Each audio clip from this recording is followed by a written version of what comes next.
Проекты, которые могут быть полезны для Татарстана, сегодня представили в Доме правительства. Перед Рустамом Миннихановым выступили представители 4 инновационных компаний. Это предприятия из Татарстана и Москвы. Столичные специалисты разработали стимулятор роста растений на основе кремния. Он дает прибавку урожайности до 80% и защищает от различных воздействий, говорит разработчик. Кремний накапливается в клетках корневого чехлика, способствует лучшему росту корней даже на тяжелых почвах.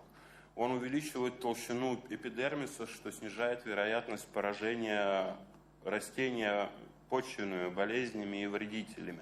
Кремний – самый распространенный элемент в земной коре после кислорода. Он стимулирует быстрое прорастание семян и повышает эффективность биопрепаратов. Рустам Минниханов поручил изучить технологию татарстанскому Минсельхозу. Этот препарат, Рустам Нургалевич, для нас интересен. Мы на площадках Казанского аграрного университета можем использовать как пилотные проекты, потом уже тиражировать по республике. Фосагро, наверное, зря этим заниматься не будет, там опытная команда.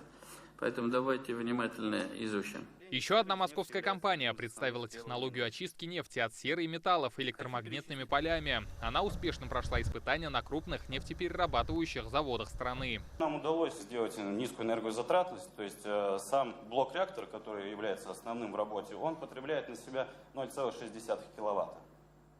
То есть на... А вот эти компоненты, которые там для магнитов...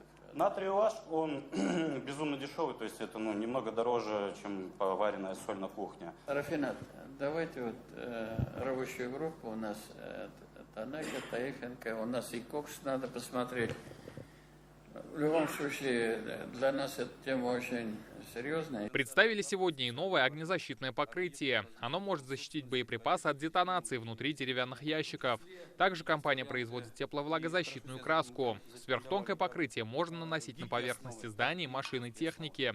Проект отличается от зарубежных аналогов прочностью и повышенным удержанием тепла. Одним из замечательных свойств, которые мы считаем, это снижение коэффициента теплопроводности при увеличении температуры. Вот таких вот результатов пока мы нигде не видели. Рустам Минниханов одобрил данный проект, отметив, что он найдет применение в Татарстане. Наша республика и техногенная, и много у нас мест, где надо нам использовать, вот как я сказал, даже вот модернизация жилищно-коммунального хозяйства. А где у вас производство этих материалов? Это в Московской области. Московской области. Давайте, может быть, если объем будет большой, здесь какое-то производство вы откроете.